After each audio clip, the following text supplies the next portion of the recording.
तसंच अमीन झेंडे, शरद जगताप, विराज काकडे, मोहन महाजन, मंगेश गोणे, पृथ्वीराज निगडे, अजित सोनवणे, भारत शेरेन, गणेश निकुडे, रमेश बयास, असलम पानसरे, राजेश चव्हाण, संदेश पवार, विजय खोमणे, संग्राम सस्ते, अरुणप्पा जगताप,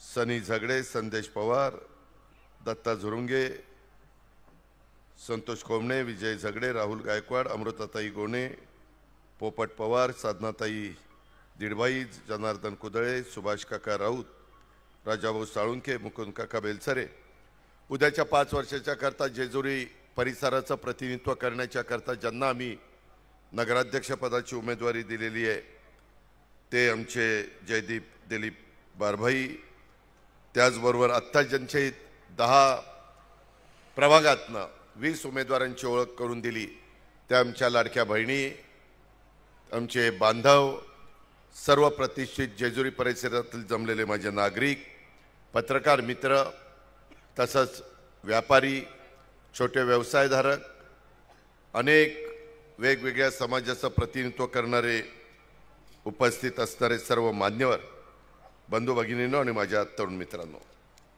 मित्रांनो, अजून एका सभेला जायचंय त्याच्यामुळे खरं तर अजून काही सहकारी मित्रांना आपले विचार मांडायचे होते, परंतु 10च्या आत प्रचार बंद करायचा असतो. इथून मला अजून एक फुरसुंगीची सभा आहे. वेगवेगळ्या निवडणुका जेजुरीकरांनी, महाराष्ट्राने, पुणे जिल्ह्यांनी नेहमीच पाहिल्यात.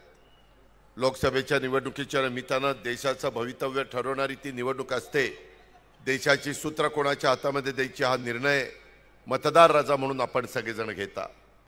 विधानसभेच्या निवडणुकीच्या निमित्तानं चांद्यापासून बांद्यापर्यंत कोण या महाराष्ट्राला शिवशाहू फुले आंबेडकरांच्या विचारधारेने घेऊन जाईल त्याच्या पाठीशी आपण ताकद उभी करता आणि त्यांना निवडून देण्याचं काम करता.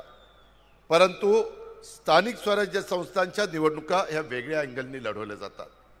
तिथं लोक वेगळा विचार करतात. आता नगरपालिका, नगरपरिषदा, नगरपंचायतीच्या निवडणुका आहेत जवळपास 288. त्याच्याबद्दल उद्याच्याला काय तो निकाल सुप्रीम कोर्टाचा येणार आहे, सगळ्यांचं लक्ष तिकडे आहे. राखीवच्या बद्दल आरक्षण जे काही दिलं गेलेलं आहे त्याबद्दल काय निकाल देत आहेत त्याच्याकरता सगळे आपापल्या परीनं प्रयत्न करतायत. शेवटी सुप्रीम कोर्ट सर्वोच्च आहे, तो अधिकार त्यांचा आहे, त्या पद्धतीनं पुढची कारवाई होईल. परंतु मित्रांनो, आजपर्यंत आपण सगळ्यांनी या परिसरामध्ये काम केलंय. खरं तर आपल्या सर्वांचं आराध्य दैवत आणि राज्यातील लाखो भाविकांचं, देशातील लाखो भाविकांचं श्रद्धास्थान असलेल्या जेजुरीच्या खंडोबाच्या चरणी मी सुरुवातीलाच आपल्या सगळ्यांच्या साक्षीनं या ठिकाणी नतमस्तक होतो. जेजुरीसह देशभरातील अनेक धार्मिक स्थळांच्या स्वतःच्या निधीतून जीर्णोद्धार करण्याचं महान कार्य ज्या राजमाता पुण्यश्लोक अहिल्यादेवी होळकरांनी केलं, त्यांचं यंदाचं वर्ष त्रिशताब्दी जयंती वर्ष आहे. त्या निमित्तानं पुण्यश्लोक राजमाता अहिल्याबाई होळकरांना पण मी या ठिकाणी अभिवादन करतो, त्यांनाही त्या ठिकाणी नतमस्तक होतो. मित्रांनो, आजचा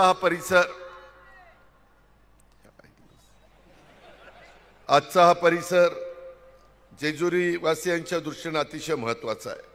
तुम्ही आत्तापर्यंत अनेकांना निवडून देण्याचं काम केलं. ह्या निवडणुकीच्या निमित्तानं 9 वर्षांनी निवडणुका आल्यामुळं सगळ्यांनाच वाटत होतं की आपल्याला संधी मिळाली पाहिजे. वेगवेगळ्या राजकीय पक्षाच्या नव्या दमाच्या कार्यकर्त्यांना वाटत होतं की आम्ही किती वर्ष थांबलो. अनुभवी लोकांना वाटतं की बाबा आज शेवटची संधी म्हणून आता आम्हाला संधी मिळाली पाहिजे. अशा पद्धतीनं 9 वर्ष निवडणुका नाही झाल्या. त्याच्यामुळं अनेक लोक, अनेक सहकारी यांनी इच्छा प्रदर्शित केली. माझ्या जेजुरी नगर परिषदेची पण इतरांच्या बरोबर निवडणूक जाहीर झाली. त्याच्यामध्ये आमचे संतोष खोमणे असतील, आमचे त्या ठिकाणी संदीप जगताप असतील, रोहिदास कुंभार असतील, गणेश निकुडे असतील, रमेश बायस असतील, ह्या सगळ्यांनी ह्यांचे पण काही काही मतं होते, त्यांची पण काही काही भूमिका होती, त्यांची पण काही काही इच्छा होती. पण आपल्या जेजुरीच्या सर्वांगीण विकासाच्या करता ह्या सगळ्या माझ्या सहकारी मित्रांनी जयदीप दिलीपदादा बारभाई यांना त्या ठिकाणी पाठिंबा देण्याचं ठरवलं, त्याला ह्या जेजुरीचं प्रतिनिधित्व करण्याचं संधी द्यायचं ठरवलं। जयदीप हा गेल्या 3 पंचवार्षिक निवडणुकीमध्ये नगरसेवक म्हणून त्यानं काम केलेलं आहे, त्यानं उत्तम पद्धतीनं काम केलं आहे। आता मी त्याचं भाषण ऐकत होतो, काय सांगून काय नाही, काय सांगून काय नाही त्याला झालं होतं। परंतु त्याचे वडील दिलीपदादा बारभाई हे स्वतः 50 वर्षापासून जेजुरी आणि जेजुरीच्या परिसराच्या राजकारणामध्ये सक्रिय आहेत। शहरातील नागरिकांना विश्वासामध्ये घेऊन नगरपालिकेच्या माध्यमातून पवार कुटुंबियांना त्यांनी नेहमीच खंबीरपणे साथ दिलेली आहे, हे मी 91 पासून अनुभवतो। तुम्ही सगळ्या पुरंदरवासियांनी बारामती लोकसभा मतदारसंघ तेव्हा आपला इंदापूर, बारामती, दौंड, शिरूर, पुरंदर, हवेली अशा प्रकारचा तो मतदारसंघ होता। पिंपरी चिंचवड पण त्याच्यात होतं। त्यावेळेस माझ्यासारख्या तरुण कार्यकर्त्याला तुम्ही सगळ्यांनी निवडून दिलं आणि तेव्हापासून ह्या राजकीय जीवनामध्ये माझ्या कार्याला सुरुवात झाली। खरं तर मला आठवतं 1991 साली हे जयदीपनं आदरणीय पवार साहेबांच्याकडनं माझ्यासारख्या कार्यकर्त्याकडनं राजकीय जीवनातले धडे घेतले आणि 91 साली माझ्या प्रचार सभेमध्ये एक छोटा सैनिक म्हणून त्यानं काम केलं। त्याच्याकडं शहराचं नेतृत्व करण्याची क्षमता होती, विकासाची दृष्टी होती।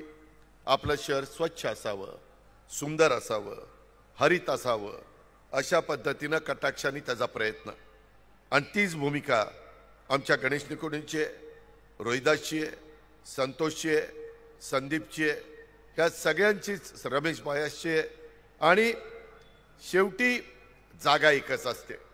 आता जागा एक असल्यानंतर कुणाला तरी एकाला संधी मिळणार, एकमेकाच्या मध्ये आपण मतभेद करून काही चालत नाही।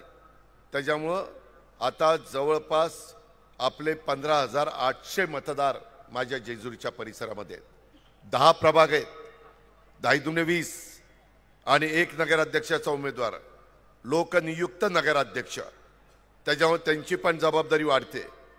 ह्या माझ्या जेजुरीमध्ये एक मिनी भारत, अनेक जाती धर्माचे लोक गुण्यागोविंदाने इथं राहतात।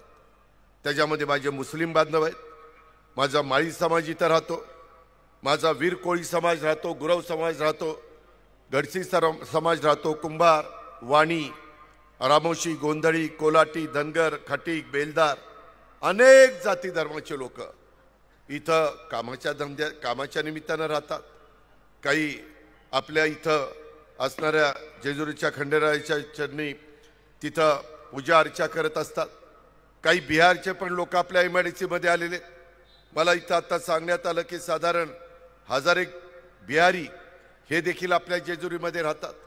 खूप जण छोटे मोठे व्यवसाय करण्याच्या दृष्टिकोनातनं ह्या जेजुरीच्या परिसरामध्ये इथं जेवढं मतदार संख्या आहे तेवढंच फ्लोटिंग पॉप्युलेशन आहे। ते मतदार नाही आहेत, परंतु त्यांचं जाणं येणं जेजुरीला सातत्याने त्या ठिकाणी असतं आणि त्याच्यामुळं ह्या पद्धतीनं तुमची माझी असणारी जेजुरी ह्याच्यामध्ये माजी नगरसेवक आम्ही बघा 21 उमेदवार देत असताना 3 अनुभवी लोक दिलेली आहेत, कारण उद्याच्याला जेजुरी नगरपालिकेचं काम 5 वर्षाच्या करता उत्तम झालं पाहिजे। आणि 18 पहिल्यांदाच निवडणुकीला सामोरं जाणाऱ्या माझ्या लाडक्या बहिणी, आमच्या मुली, आमचे बांधव ह्यांना आम्ही उमेदवारी दिलेली आहे। त्यांनाही काहीतरी करून दाखवायचं आहे, त्यांनाही इथले सर्वांगीण विकास करायचा आहे आणि त्याच्यामुळं हे सगळं करत असताना आमचा जयदीप तिथं अनुभवी आहे, आमचे गणेशजी तिथं अनुभवी आहे। गणेशजींच्या घरामध्ये तर गेली 15 वर्ष नगरसेवक पद आहे, 25 वर्ष ते स्वतः 15 वर्ष होते, 25 वर्ष त्यांच्या घरामध्ये नगरसेवक पद आहे। राष्ट्रवादी काँग्रेस पक्षाचे एक चांगला कार्यकर्ता म्हणून गणेशजींच्याकडे मी बघतो। त्यांनी लोकसभेलाच माझ्याबरोबर काम करायचा निर्णय घेतला, त्यांच्याच नेतृत्वाखाली या निवडणुका लढल्या जात आहेत। प्रचार प्रमुख म्हणून मी संदीप जगतापांना जबाबदारी दिलेली आहे। गणेश निकुंडे व संदीप जगताप दोघंही नगराध्यक्ष पदाच्या करता इच्छुक होते, मगाशी मी सांगितलं, मात्र त्यांनी शहराच्या करता माघार घेतली आणि गणेश निकुडे यांनी सर्वांना एकत्र आणलं आणि त्याच्यामध्ये एक चांगल्या प्रकारचं काम केलं। एक प्रामाणिकपणे, ठामपणे जेजुरीमध्ये पक्षवाढीच्यासाठी एक प्रयत्न करणारा कार्यकर्ता अशा पद्धतीनं त्याचं ते काम चाललेलं आहे। त्याच्यामध्ये तुम्ही कोणी काळजी करू नका। ह्याच्यामध्ये रोहिदासने पण अतिशय चांगल्या प्रकारची भूमिका बजावली, रमेश बायसने बजावली, संतोष खोमणेंनी पण बजावली, सगळ्यांनीच त्याच्यामध्ये बजावली। रमेश लेंडे या जेजुरी शहर राष्ट्रवादी काँग्रेस पक्षाचे अध्यक्ष आहेत, यांनी पण नगरसेवक पदासाठी माघार घेतली आणि ह्या सगळ्यांनी मिळून उत्तम पद्धतीनं भारत शेरींनी पण त्याच्यामध्ये माघार घेतली, संतोषने पण चांगलं काम केलं। या सगळ्यांना मी धन्यवाद देतो। शेवटी हे सामुदायिक जबाबदारी, हे एकट्या दुकट्याचं काम नाही। सर्वांनी तो रथ ओढण्याच्या करता तो संकल्प आपण जो केलेला आहे तो सिद्धीस नेण्याच्या करता सगळ्यांनी मनापासून सहकार्य केलं पाहिजे। समोरचे लोक वेगवेगळ्या पद्धतीने सांगतील। मित्रांनो, मी गेले 35 वर्ष तुमचा सगळ्यांचा सहकारी म्हणून काम करतोय। 6 वेळेला उपमुख्यमंत्री पद भूषवलं, अनेक वेळेला मंत्रीपद, राज्यमंत्रीपद, विरोधी पक्षनेता, खासदारकी सगळी पदं मी भूषवली। तुम्ही लोकांनी अमाप प्रेम माझ्यासारख्या कार्यकर्त्यावर केलं। आज मी तुमच्या समोर बोलत असताना मी महाराष्ट्रामध्ये सांगतो, मी अनेक ठिकाणी सभेला जातो, अनेक जण वेगवेगळ्या राजकीय पक्षाचे नेते येतात। तुम्ही त्यांना इथं आल्यानंतर प्रश्न विचारा की बाबा तू आम्हाला सांगायला आला, तुझं शहर कसं आहे रे? तुझं शहर चांगलं आहे का? स्वच्छ आहे का? तिथं सर्वांगीण विकास केलाय का? का तिथं बकालपणा आहे? तिथं सर्व जाती धर्माच्या लोकांना तुम्ही बरोबर घेऊन जाता का? तिथं पिण्याच्या पाण्याच्या योजना आहे का? रोजचे रोज पाणी मिळतं का? अशा पद्धतीनं विचारलं तर अनेकांना त्याबद्दल अधिकारवाणीनं बोलता येणार नाही। कितीतरी शहरं मी बघत असतो, बकालपणा दिसतो, कचऱ्याचं तिथं पाहायला मिळतो, तिथं स्वच्छतेला महत्त्व दिलं जात नाही, तिथं झाडं लावली जात नाही, तिथं टपऱ्या दिसतात। वास्तविक मी टपऱ्याच्या विरोधामध्ये नाही। माझा लहान घटक, माझा लहान व्यवसायधारक जो दिवसभर काम केल्यानंतर माझ्या बांधवाचं कुटुंब चालतं, अशा लोकांना मोठे मोठे दुकानं काढता येत नाही, त्यांची ऐपत नसते, पण त्यांनाही जगण्याचा अधिकार आहे, त्यांनाही जेजुरीमध्ये आणि महाराष्ट्रामध्ये व्यवसाय करण्याचा अधिकार आहे। आणि म्हणून अशांच्या करता हॉकर झोन काढला पाहिजे। मी बारामतीमध्ये तशा पद्धतीनं करतो। त्यामध्ये एकंदरीतच आपल्याला विकासाच्या करता खूप काही करायचं असतं, आपलं बजेट कमी असतं। अलीकडच्या काळामध्ये आपण राज्यामध्ये पूर्वीच्याला जकात असायची, जकातीचं उत्पन्न त्या नगरपालिकांना मिळायचं, परंतु आपण जकात नंतर काढली, नंतर आपण LBT आणलं, लोकल बॉडी टॅक्स, नंतर तोही आपण काढला, त्याच्यानंतर व्हॅट आणला, तोही आपण त्या ठिकाणी काढण्याच्या संदर्भातले काही गोष्टी केलेल्या आहेत। केंद्र सरकारने अनेक वर्ष चाललेलं होतं वन नेशन वन टॅक्स, आणि त्याच्यातनं GST आला, त्याच्यातून GST आला। आता आपल्या राज्यात आणि देशात GST हा टॅक्स लावला जातो। आता मधी दिवाळीच्या काळामध्ये तो 5%वर 12%चा 5%वर आणला, 28%चा खाली आणला। त्याचा काहीतरी रिलीफ सर्वसामान्य लोकांना देण्याचा प्रयत्न केंद्र सरकारने केला, नरेंद्र मोदी साहेबांनी केला। ही गोष्ट नाकारता येणार नाही। इथं आता वेगवेगळी दुकाने आहेत, त्या दुकानदारांना विचारा, पूर्वी किती टॅक्स द्यावा लागत होता, आता किती टॅक्स द्यावा लागतो। गाड्यांचाही टॅक्स कमी केला, पूर्वी गाडी घ्यायला किती टॅक्स द्यावा लागायचा, आता किती टॅक्स द्यावा लागतो। का तर सर्वसामान्य माणसाला परवडलं देखील पाहिजे। आणि तो GST आल्यापासून आता तो 50% महाराष्ट्रातला GST राज्य सरकारकडे जमा होतो आणि 50% केंद्र सरकारकडे जातो। देशातनं सगळीकडचा 50% देशात जातो आणि त्या राज्यातला 50% त्या राज्याला मिळतो। ह्याच्यातून आपण आपली अर्थव्यवस्था चालवतो। त्याच्यामुळं इथून पुढच्या काळामध्ये अनेक गोष्टी आपल्याला आपल्या जेजुरीच्या परिसरामध्ये करायच्या। पालखी मार्ग आपल्याला उशीर झाला, संत तुकाराम महाराजांचा पालखी मार्ग,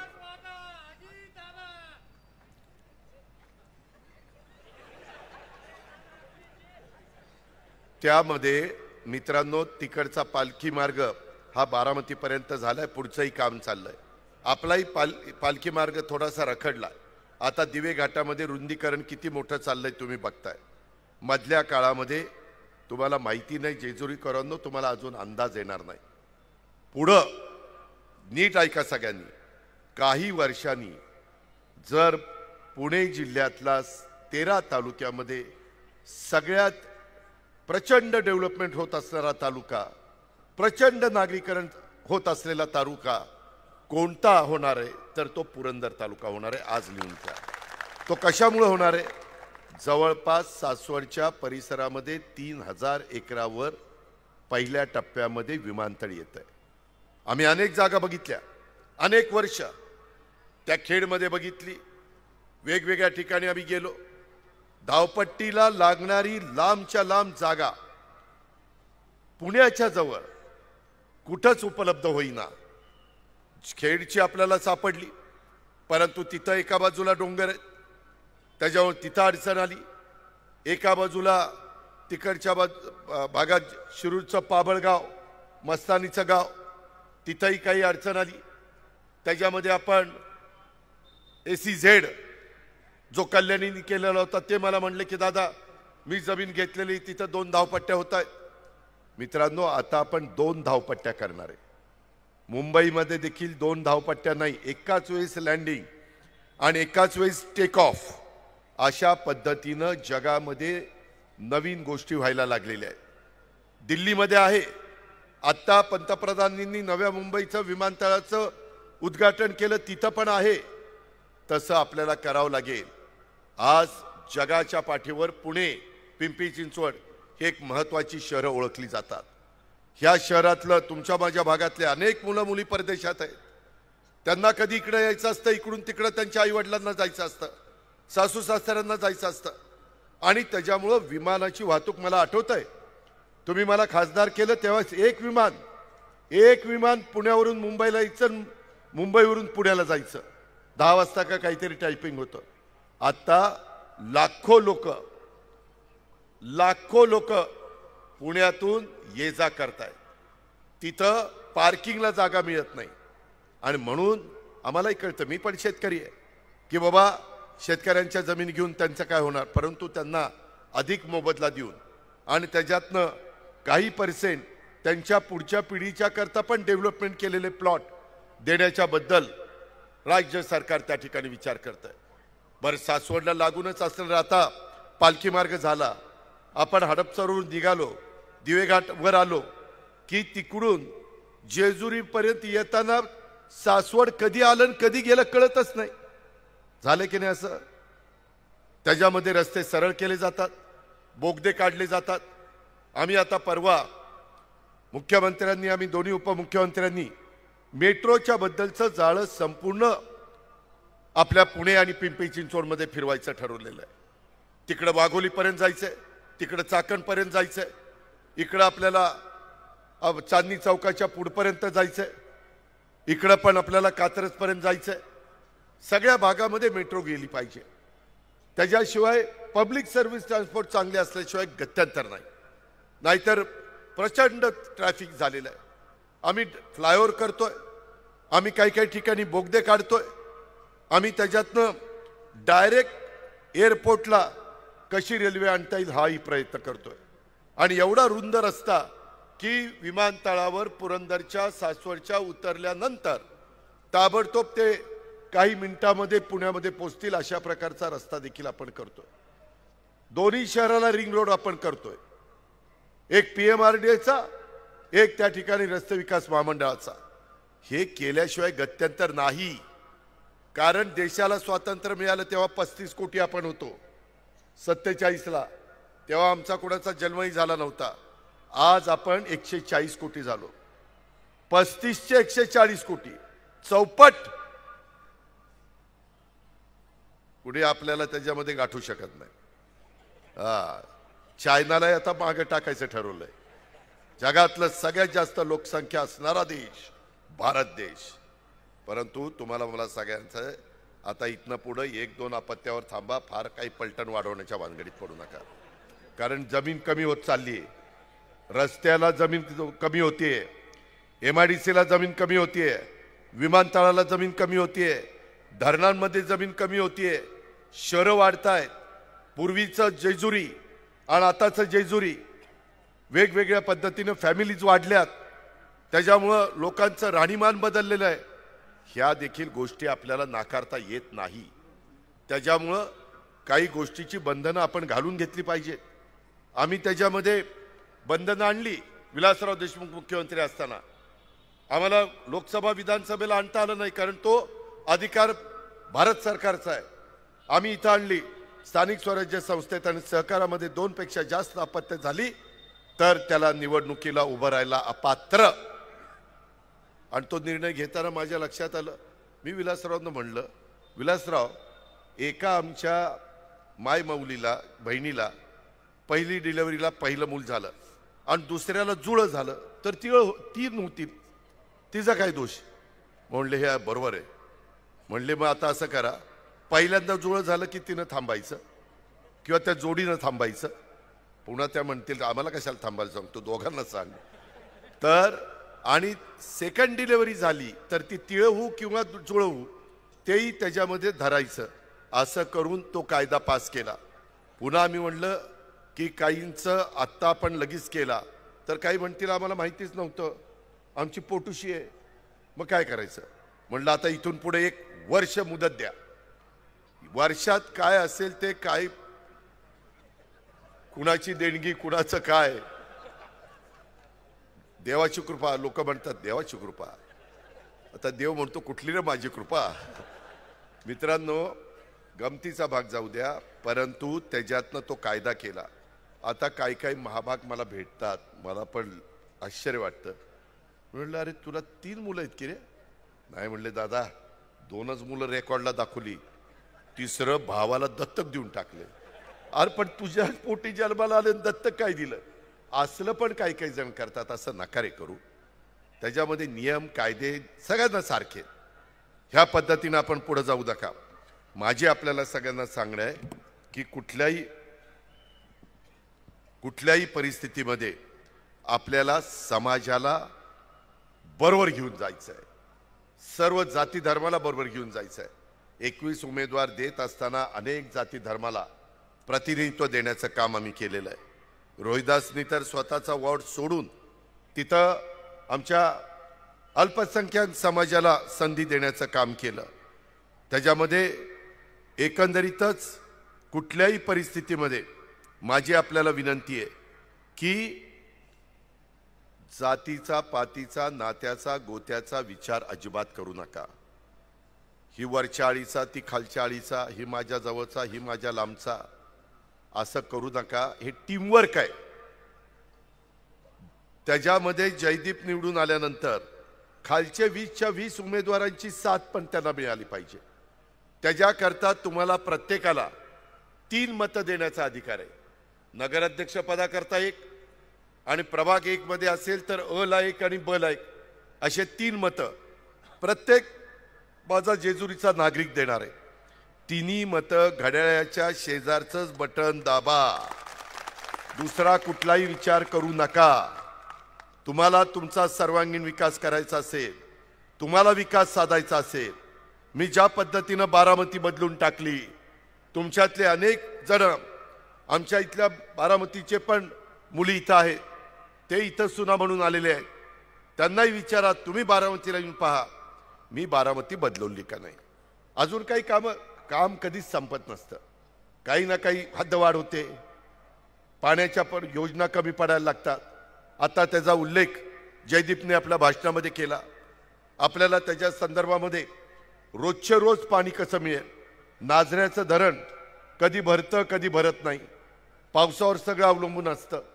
मागं तर एकदा 2003 साली राज्यपाल होते, त्यावेळेस मला म्हणाले चला आपण आता दौरा करूया, आणि त्यावेळेस नाझरे धरणामध्ये हेलिकॉप्टर त्यांचं उतरवलं होतं. जुन्या लोकांना आठवत असेल, जनावरांच्या छावण्या आपण केल्या.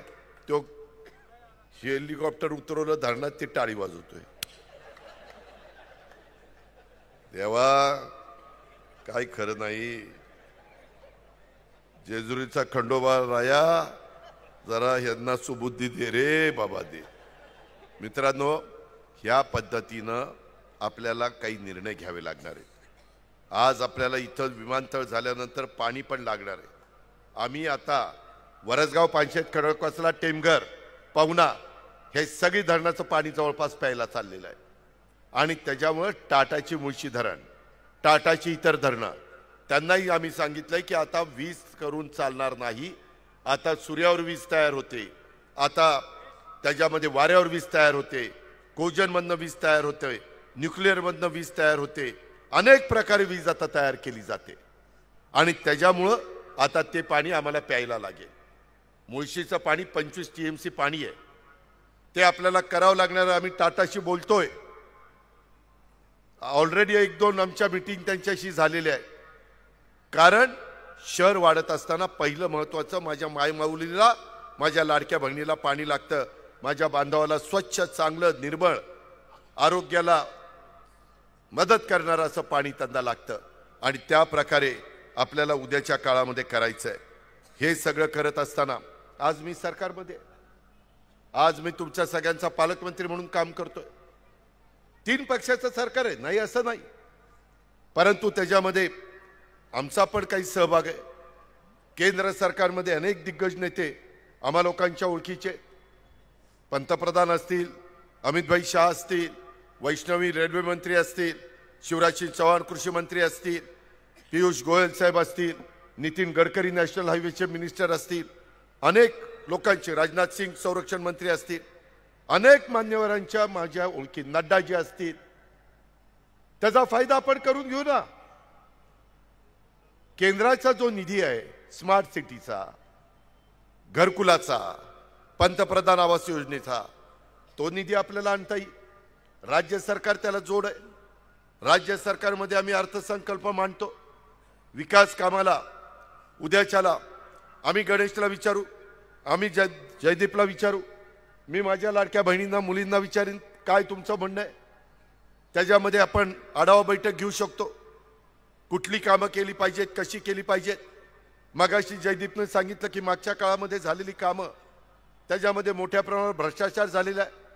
भ्रष्टाचार झाल्यानंतर कशा विकास होणार, भकास होईल आणि त्याच्यामुळं मी मधल्या काळामध्ये ज्या पद्धतीनं ह्या भागातली कामं करायचं ठरवलेलं आहे, त्या पद्धतीनं त्याला सगळा निधी कसा आपल्याला मिळवता येईल।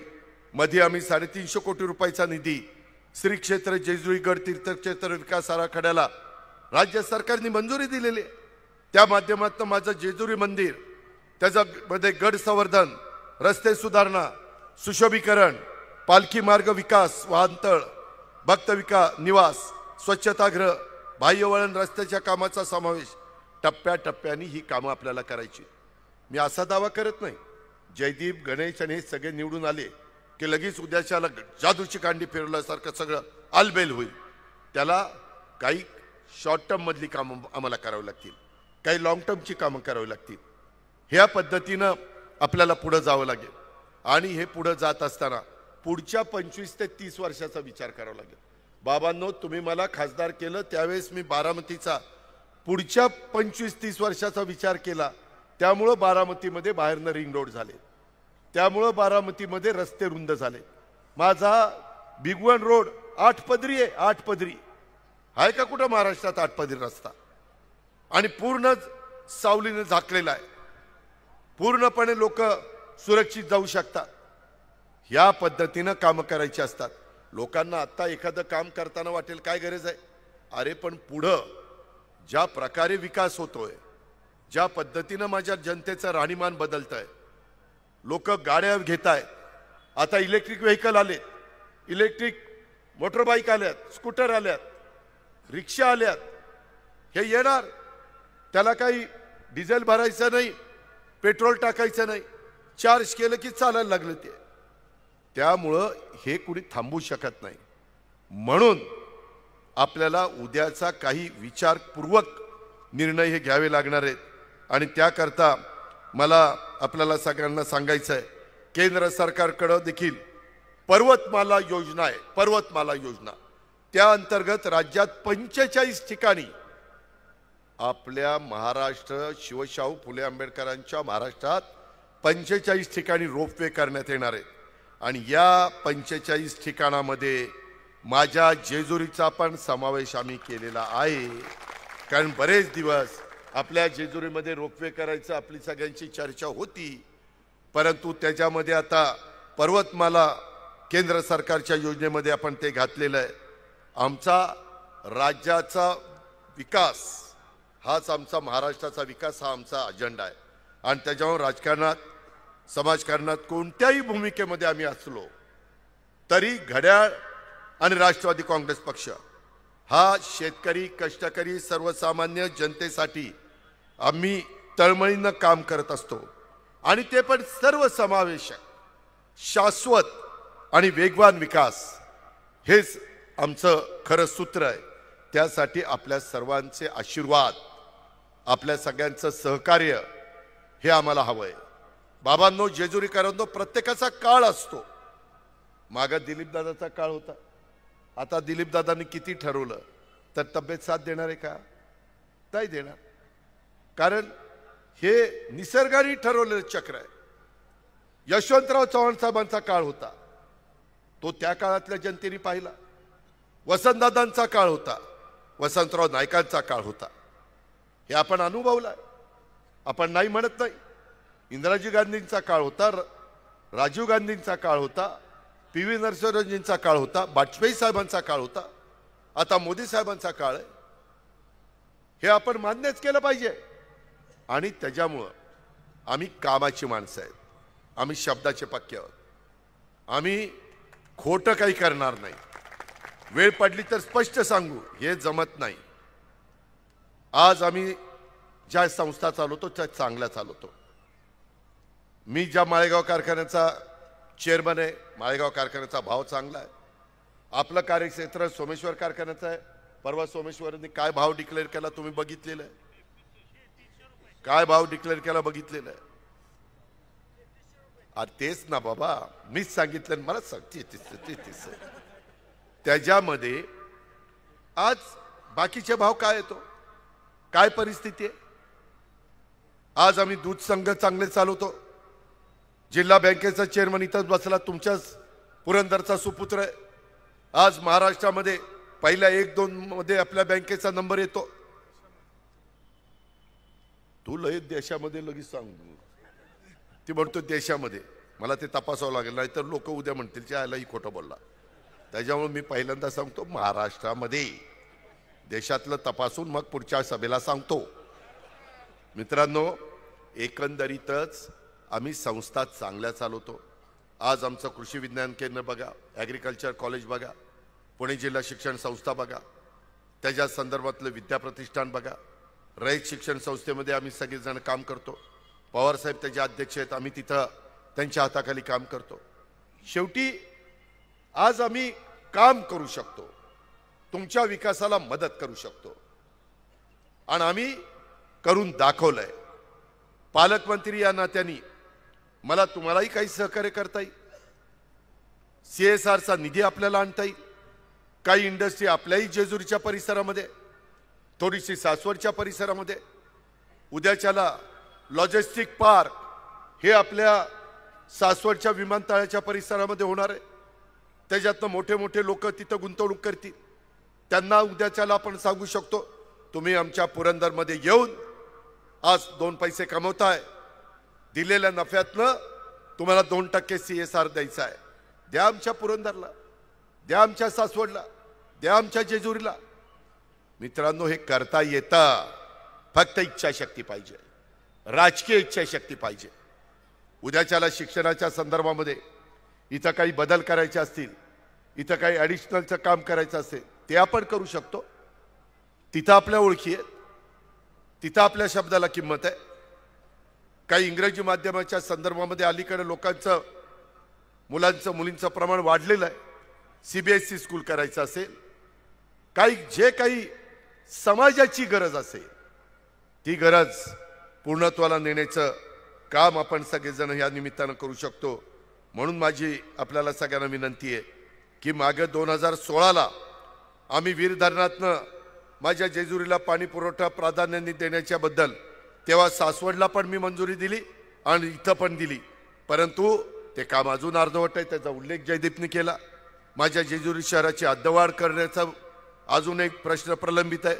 शहरामध्ये MIDCची रेव्हेन्यू हद्द समाविष्ट करून घेणं, MIDC मध्ये कचरा डेपो करता 10 एकर जागा ही आपल्याला कचरा मायनिंग प्रकल्प कार्यान्वित करण्याच्या करता आणि कचऱ्याची समस्या माझ्या जेजुरीची दूर करण्याच्या करता आपल्याला करावं लागणार आहे. पुणे शहराच्या धर्तीवर जेजुरी शहराच्या दोन्ही बाजूला बहुमजली बंदिस्त पार्किंग हे आपल्याला करावं लागणार आहे, कारण फार मोठ्या प्रमाणावर भक्त त्या दर्शनाच्या निमित्तानं आपल्या जेजुरीमध्ये येत असतात. त्याच्याचबरोबर मागच्या काळामध्ये जो काही भ्रष्टाचार झाला आहे तो भ्रष्टाचार मुक्त आपली जेजुरी नगरपालिका, भयमुक्त कारभार. आताही मला कोणी सांगितलं, कोण येतं इथं देतं दम देतं. अरे दम काय, तू आर्य म्हणल्यावर आम्हाला काय कार्य म्हणता येत नाही. हे असं कसं चालेल? आम्ही पण काय कुणाचं दूध प्यायलेलं आहे, याला सांगायला पाहिजे काय? हे असलं नाही चालणार. आम्ही चुका करणार नाही, आम्ही योग्य वागू, तुम्ही चुका करू नका, तुम्ही योग्य वागा. पण कुणी सत्तेची मस्ती आणि त्या ठिकाणी नको त्या गोष्टी करायचा प्रयत्न केला, आमच्या सर्वसामान्य जेजुरीकरांना घाबरवण्याचा प्रयत्न केला, दम देण्याचा प्रयत्न केला, तर तो देखील आम्ही खपून घेणार नाही. ज्या गावच्या बोरीत त्याच गावच्या बाबळी आहेत, हे लक्षात ठेवा. आणि ह्या पद्धतीनं आपल्याला सगळ्यांना पुढे जायचं आहे. निर्व्यसनी समाज निर्माण करायचा आहे. वारकरी संप्रदायांनी जे सांगितलंय, साधू संतांनी जे सांगितलंय, बा पांडुरंगांनी जे सांगितलंय, माऊलीने जे सांगितलंय, तुकोबारायांनी जे सांगितलंय, त्या रस्त्यानी आणि शिवशाहू फुले आंबेडकरांच्या रस्त्यानी हे आपल्याला स्वर्गीय यशवंतराव चव्हाण साहेबांचं बेरजेचं राजकारण करत आपल्याला बाबांनो पुढे जायचं आहे. आणि म्हणून माझी तुम्हाला सगळ्यांना विनंती आहे की एकंदरीत महाराष्ट्राच्या राजकारणाला सुसंस्कृत चेहरा ज्या स्वर्गीय यशवंतराव चव्हाण साहेबांनी दिला, त्या आदरणीय चव्हाण साहेबांच्या विचाराचा, विकास कामाचा, सुसंस्कृत राजकारणाचा वारसा हा आपण पुढे घेऊन जाऊया. आणि त्याकरता आपला राष्ट्रवादी काँग्रेस पक्ष आणि त्याचं घड्याळ हे सगळेजण आम्ही त्या मदतीला तुमच्याकरता धावून येतोय. ही पण गोष्ट आपण सगळ्यांनी लक्षामध्ये ठेवा. मित्रांनो, बऱ्याच गोष्टी बोलण्यासारख्या आहेत, परंतु मलाही पुढे जायचं आहे. आता AIचा वापर होतोय. मी माझ्या बारामतीमध्ये कृषी विज्ञान केंद्रात AIचा वापर करतोय, म्हणजे कृत्रिम बुद्धिमत्ता.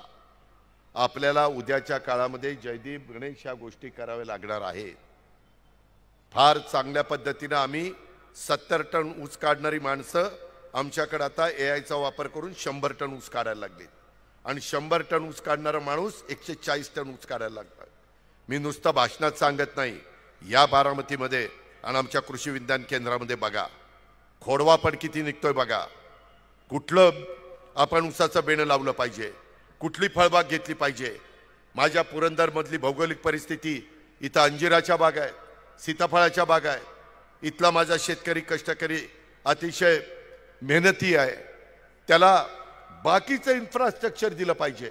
आज ह्या दिगंबर दुर्गाडेला मी सांगितलं 3 कोटी रुपयाची तरतूद आम्ही पुणे जिल्हा मध्यवर्ती सहकारी बँकेला AIच्या करता करायला लावलेली आहे. राज्य सरकारने 500 कोटी रुपयाची तरतूद केली, 500 कोटी रुपयाची. कारण माझ्या शेतकऱ्याचं उत्पन्न वाढलं पाहिजे. अहो, शेतकऱ्याच्या हातात पैसा आला तर माझ्या जेजुरीच्या बाजारपेठेला त्या ठिकाणी चालना मिळणार आहे, उलाढाल होणार आहे. माझ्या शेतकऱ्याकडे, शेतमजुराकडे पैसा नसेल तर काय इथं होणार आहे? हे सगळं एकमेकावर चक्र आहे. ही गोष्ट लक्षात घ्या. आणि या सगळ्याचा अभ्यास गेले 35 वर्ष आम्ही अनुभवलेला आहे. आम्ही त्याच्यातनं गेलेलो आहे. आम्ही पण सगळं आईकडनं लगेच पोटातनं शिकून आलो नाही. रोज काही ना काही नवीन शिकण्याचा प्रयत्न करतोय. रोज वेगवेगळ्या भागातली माहिती घेतोय. कुठं काय घडतंय, आपण काय केलं पाहिजे, कशातनं माझी जेजुरी तिचा सर्वांगीण विकास होईल, कशातनं माझा सासवड पुढे जाईल, कशातनं माझा पुरंदर असेल, नीरा असेल, वाला असेल, ह्या सगळ्याचा विकास होईल. हे आमचं ध्येय आहे, हे आमचं व्हिजन आहे. आम्ही नुसते घेवड्यासारखं बोलणारी माणसं नाही आहे. आम्ही काम करून दाखवणारी माणसं आहेत. आम्ही कृती करून दाखवणारी माणसं आहेत. आणि म्हणून मित्रांनो, एकंदरीतच ह्या अतिवृष्टीच्या काळामध्ये देखील पहिल्या टप्प्यात 33,000 कोटी रुपयाचा मदत आम्ही शेतकऱ्यांना केली. परत दिवाळीच्या नंतर पाऊस आला, पुन्हा 11,000 कोटीची मदत केली. माझा शेतकरी नडला नाही पाहिजे, मला शेतकरी अडचणीत आला नाही पाहिजे. शेतकरी मोडला राज्य मोडेल, शेतकरी मोडला अर्थव्यवस्था अडचणीमध्ये येईल, हे आम्ही जाणतोय. आणि म्हणून जेजुरीकरांनो, आता 4-5 दिवसच राहिलेत. आज 27 ना, 2 तारखेला मतदान आहे. त्याच्यामध्ये वेगवेगळे लोक येतील, प्रलोभन दाखवतील. त्याच्यामध्ये बळी पडू नका. तुमच्या सद्विवेक बुद्धीला स्मरून मी जे काही सांगितलेलं आहे तेही तुम्ही लक्षात घेतलेलं आहे. इतर पण काही सांगतील तेही लक्षात घ्या. तुलना करा की कोण शब्दाचा पक्का आहे, कोण आपल्याला मदत करेल. मला पुण्याला जाताना जेजुरीच्या इथनंच जायचंय. उद्याच्याला मी काहीतरी थातूर सांगितलं तर आडवा, हे अजित पवार थांब, त्यावेळेस तोंड भरून एवढं सांगत होता आणि काय झालं तुझं. तशी वेळ मी तुमच्यावर येऊन देणार नाही. मी मजबूतीनं ह्या सगळ्यांच्या पाठीशी उभा राहील. नुसतं तुम्ही खेळा मी कपडे सांभाळतो असं नाही, पूर्ण ताकदीनं उभा राहील. विकास कामामध्ये ज्या ज्या गोष्टी त्यांना पाहिजे त्या त्या गोष्टी त्यांना देईन. माझी प्रशासनावर पकड आहे की नाही? आहे. शाला काही जण चंद्रावर गेलेत खरे का आज? मित्रांनो, त्यामध्ये त्याचा गमतीचा भाग जाऊ द्या, पण माझी प्रशासनावर पकड आहे. मी कुठल्याही अधिकाऱ्याला कारण नसताना दोष देत नाही किंवा कारण नसताना काही त्याला त्रास देत नाही. त्यांनी चांगलं काम करावं, आम्ही त्याच्या पाठीशी उभं राहू. त्यांनी भ्रष्टाचार मुक्त कारभार करावा, त्यांनी दर्जेदार काम करावं. दिलेला पैशाचा पै आणि पै त्यांनी समाजाच्या भल्याकरता उपयोगी आणावा. ह्या पद्धतीनं हे काम आम्ही त्या ठिकाणी करू. आणि मी तुम्हाला सांगतो, आमचा जयदीप काय किंवा आम्ही जे जे उमेदवार तुम्हाला त्या ठिकाणी दिलेले त्या उमेदवारांच्या मध्ये देखील कुणीही, गणेश काय किंवा कुणीच तिथं कमी पडणार नाही. तुम्ही टाकलेल्या विश्वासाला का माझ्या लाडक्या बहिणी, माझ्या मुली, माझे सगळे बांधव पात्र राहतील. हा शब्द मी खंडेरायाच्या साक्षीनं मी तुम्हाला सगळ्यांना या ठिकाणी खंडोबाच्या साक्षीनं देतो. मी ते खंडोबाकडेच तोंड करून बोलतोय. या गोष्टीचा विचार तुम्ही करा. काही लोकांना मला थांबवावं लागलं, माझ्या कार्यकर्त्यांना थांबवावं लागलं, त्यांना मला सांगायचं आहे. मग त्याच्यामध्ये आमचा रमेश लेंडे असेल किंवा आमचा समीर मोरे असेल किंवा आमचा परशुराम लाखे असेल, मला तुम्हाला सगळ्यांना सांगायचं आहे, तुम्हाला उद्याच्या काळामध्ये ह्या नगरपालिकेमध्ये स्वीकृतमध्ये प्रतिनिधित्व करण्याची संधी ही मी वेगवेगळ्या लोकांना देणार आहे. त्याच्यामध्ये आमच्या रमेशला पण देणार, समीरला पण देणार आणि परशुरामामध्ये तर राम आहे त्याला पण मी देणार. त्याबद्दल काळजी करू नका. ज्यांची नावं नाही घेतली ते म्हणतील आमचं काय, तुमचाही विचार करणार. काळजी करू नका. तुम्ही फक्त घड्याळाचं बटन दाबा, मग सगळं काही पद्धतशीर होतोय. एवढंच सांगतो आणि आपल्या सगळ्यांची रजा घेतो. जय हिंद, जय महाराष्ट्र, जय भीम, खुदा हाफिज.